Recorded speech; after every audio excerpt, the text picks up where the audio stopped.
다음으로 우리 부산과학기술대학교 모시고 발표 듣도록 하겠습니다. 큰 박수로 맞이해 주십시오. 안녕하십니까. 부산과학기술대학교의 혁신사업단장을 맡고 있는 조성환 교수입니다. 반갑습니다.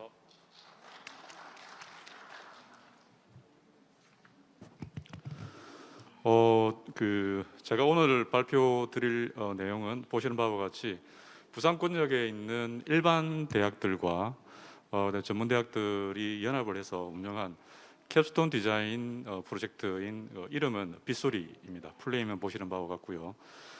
캡스톤 디자인은 모든 대학들에서 이미 오래전부터 진행을 해왔고 실제 다양한 형태로 운영을 해왔었을 겁니다.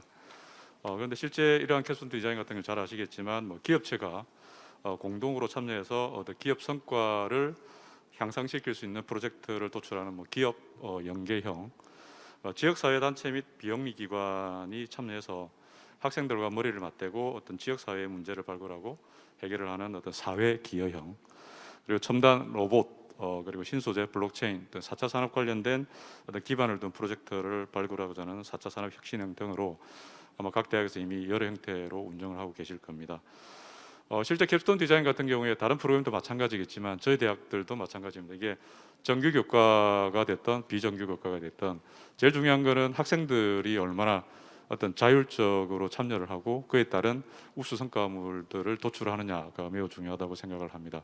그리고 이러한 도출된 우수 성과물들이 다양한 형태로 특허 출원이라든지 다양한 형태로 어떤 방향이 진행이 되기도 하겠지만 이런 부분들이 실질적으로 나중에 조금 이따 설명을 드리겠지만 참여하는 어떤 도출된 결과물들이 참여하는 기업들이나 지역 사회에 어떤 하나의 꼭지로 어떤 연관에 대해서 예를 들어 지자체 같으면 부산시 같으면 부산시의 시책 중에 하나의 캠페인이라든지 시책 중에 하나로 어떤 이어질 수 있는 그런 형태로 해보자라는 취지로 어떤 11개 대학, 기존에도 비해도 이렇게 인원수가 대학 수가 참여 대학 수가 늘었습니다.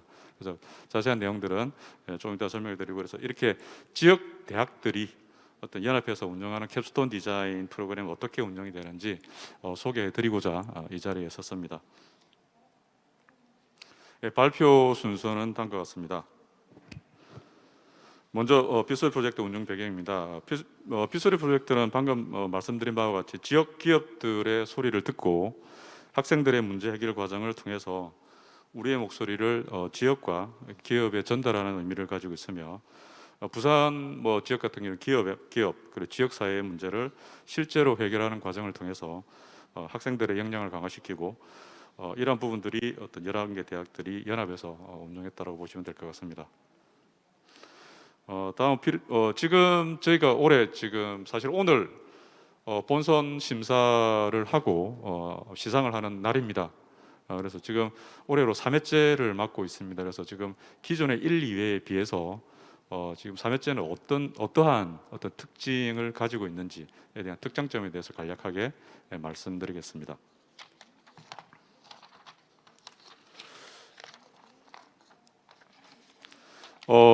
지금 3회째는 보시면 키워드가 크게 3가지입니다. 참여 대학 수, 그리고 프로젝트 주제, 그 다음에 프로젝트 팀 구성입니다. 첫 번째 키워드로 참여 대학 수 같은 경우는 기존에 전년도까지는 6개 대학에서 어떤 운영을 했지만 원래 최초 지금 이번 시즌 3에서는 13개 대학이 원래 신청을 하고 처음에 최초에는 킥오프를 했었습니다. 근데 최종적으로 지금 운영되는 대학들은, 연합대학들은 11개 대학이라고 보시면 될 것 같고요. 두 번째 키워드는 프로젝트 주제입니다. 이번 시즌 3에서는 대학이 운영하고 있는 대표 ICC의 실제 문제들을 수집을 하고 학생들이 타 대학 ICC 문제를 협업해서 문제를 하고, 이러한 과정에서 참여 학생들이 기업이 요구하는 어떤 실무형 역량을 강화하는 데 있습니다.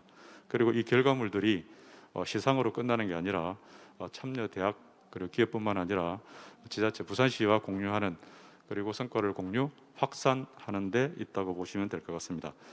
세 번째 키워드는 프로젝트 팀 구성입니다.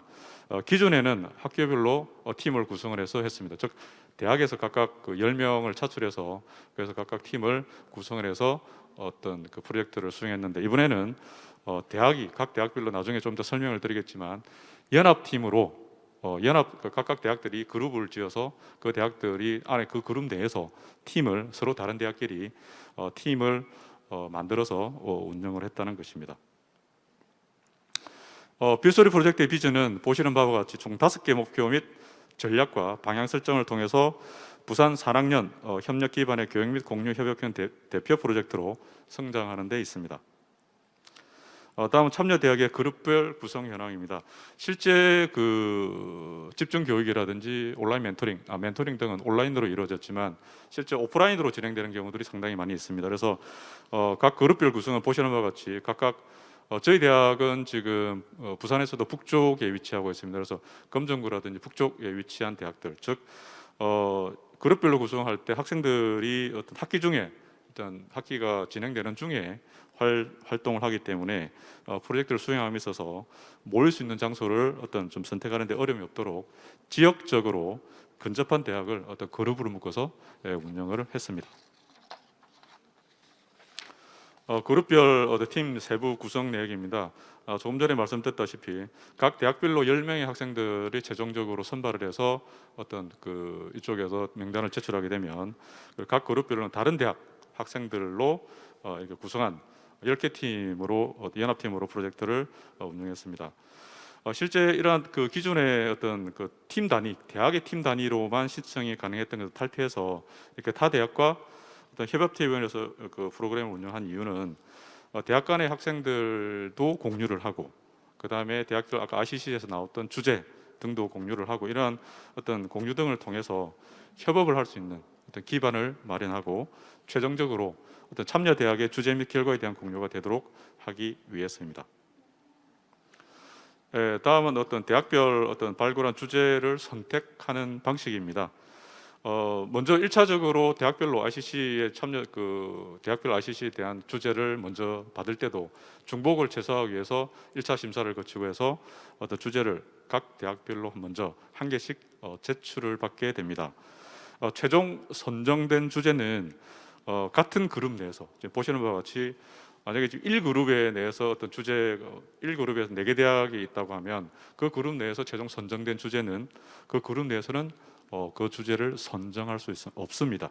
그래서 무조건 타 그룹에서 나온 주제를 바탕으로 프로젝트를 진행할 수 있도록 해서 전체적인 프로그램 운영의 공정성을 확보하고 공유 가능성에 어떤 확대할 수 있도록 하였습니다. 마지막입니다. 어떤 이번 시즌 3의 운영에 대한 부분들을 전반적으로 어떤 운영 절차라든지 실제 운영한 사례 이런 부분들에 대해서 말씀드리겠습니다. 먼저 어떤 빗소리 프로젝트 어떤 진행 과정입니다. 보시면 이게 3개월 정도 장기 프로젝트라고 되어 있지만 실질적으로는 10월 달부터 저희가 진행을 했기 때문에 실질적으로 보면 거의 한 4개월 반 정도 진행되는 어떤 장기 프로젝트라고 보시면 됩니다. 먼저 선정된 팀별 주제에 대한 교육에 대한 실시를 하고 그에 대한 교육이 끝날 때마다 멘토링을 어떤 지원을 하게 됩니다. 실제 저희가 초에 10월 달에 저희가 운영 계획안을 확정을 하고 11월 초에 어떤 대학별 주제를 취합한 이후에 오리엔테이션을 어떤 마무리하게 됩니다. 그리고 지금 1차, 2차, 3차까지 1차, 2차, 1, 2차 교육이 끝나고 각각 회차 끝날 때마다 멘토링과 최종 결과물에 대한 3차 멘토링이 다 어떤 종료된 어떤 시점이라고 보시면 될 것 같습니다. 세부 운영 프로세스입니다. 좀 전에 말씀드렸다시피 먼저 프로그램 기획 및 주제를 선정하고 이후에 선정된 주제에 대한 어떤 전문가들, 이 전문가들에 대한 부분들은 풀에 대한 부분들은 조금 이따 말씀드리겠습니다. 먼저 교육 및 멘토링을 진행하고 경진대 최종적으로 진행을 하게 되는데 기대 성과로는 크게 3가지 측면에서 볼 수가 있습니다. 첫 번째, 대학 측면에서는 타 대학과의 RCC 및 학생 성과 공유, 부산시와 어떤 협업을 통한 성과 확산, 그리고 RCC 측면에서는 RCC와 협력 기업 내 문제 해결을 위한 아이디어 도출과 RCC 대내외 인지도 확대, 마지막으로 참여 학생 측면에서는 지역 내 대학의 RCC 협력 기업에 대한 이해도 증대, 실제 문제 해결을 통한 역량 강화에 있습니다. 1차로 저희가 진행했던 교육 상세 커리큘럼입니다. 1차 교육에서는 보시는 바와 같이 각 타임테이블이 쭉 나와 있습니다. 그래서 항목별로 보시면 실제 3개월 동안에 어떤 진행할 전체적인 프로젝트에 대한 가이드를 먼저 제공을 하고 주어진 문제에 대한 이해, 그리고 아이디어를 구체화할 수 있도록 집중적으로 교육을 진행했습니다. 실제 교육 내용입니다. 사진입니다. 교육은 온라인으로 진행되었으며 학생들이 각자 접속해서 팀원들과 함께 작업을 할 수 있도록 사전에 어떤 URL을 배포해서 효과적인 수업이 가능하도록 했습니다. 물론 이때 강사진이 6명에서 8명, 운영진이 3명 정도 함께 진행을 하면서 학생들이 세션별 실습을 모니터링하고 피드백을 제공하였습니다. 2차 교육 상세 커리큘럼입니다. 1차와 달리 2차에서는 실제 프로젝트의 어떤 필수 개념의 특징을 이해하고 문제 해결의 첫 단계인 자료 수집을 효과적으로 할 수 있는 방법을 안내했습니다. 그리고 최종 산출물을 만들기 위한 가이드 제공 등으로 2차 교육은 진행되었습니다. 2차 교육 실제 사진, 교육 실제 사진 했던 어떤 그런 내용들입니다. 마찬가지로 교육은 1차와 동일하게 온라인으로 진행되었습니다. 학생들에게 이때는 지금 그 문제가 사전에 문제라기보다는 학생들의 개별적으로 강의 자료 및 교재들을 제공해서 학생들이 팀이 아닌 어떤 개별적으로 작업할 수 있는 별도의 어떤 그 운영을 했는데요. 이유는 1차 교육을 할 때 학생들이 팀 구성원 중에서 어떤 개인적인 사유나 학교 사유로 인해서 불참하는 팀 학생 수가 특히 많은 팀 같은 경우에는 프로젝트 진행하는 데 상당히 어려움을 겪고 그런 부분들이 호소를 했습니다. 그래서 개별적으로 남아있는 팀들이나 그 다음에 불참했던 학생들한테 개별적으로 어떤 교재를 배포하고 담당 멘토가 어떤 그 별도 소회의실에 접속해서 어떤 화면 공유를 통하고 함께 이야기하면서 계속적인 어떤 프로젝트를 진행할 수 있도록 지원했습니다. 멘토링은 조금 전에 말씀드린 것 같이 크게 세 가지 3차 멘토링으로 이어집니다. 각 그 회차 교육이 끝나고 나면 각각 1차, 2차 이루어지고 최종적으로는 최종 결과물을 고도화시키고 발표를 점검하는 3차 멘토링까지 이어집니다.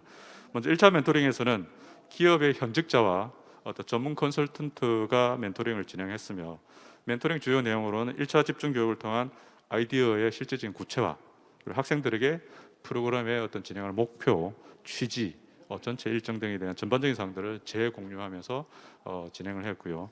2차 멘토링 같은 경우에는 1차 멘토링이 끝나고 나면 학생들의 적성에 맞게 그리고 팀별 주제에 맞게 어떤 전문가들이 최초에는 운영진이라든지 전체적인 검토를 해서 했지만 2차 때부터는 실제 학생들이 원하는 희망하는 멘토들과 매칭을 별도로 시켜주게 됩니다.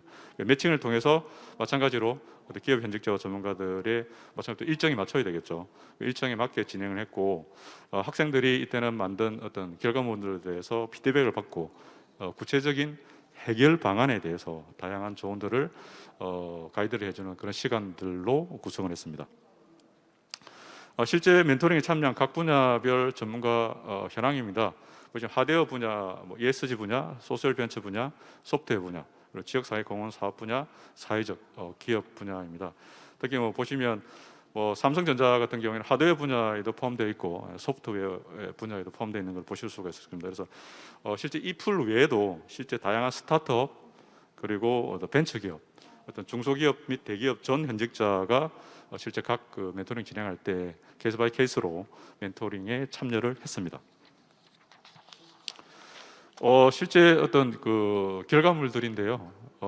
실제 이 결과물은 전년도의 결과물이라고 보시면 됩니다. 왜냐하면 발표 자료를 제가 어떤 작성할 시점에는 결과물까지는 도출되지 않았습니다. 결과물이 일부가 9개 나왔었는데 최종 어떤 완성되는 결과물들이 아니고 어떤 컨셉에 대한 개념이라서 실제 아까 제가 서두에 말씀드렸지만 오늘 이 결과물들을 가지고 본선 심사를 하고 아마 경진대회를 아마 진행하고 있을 겁니다.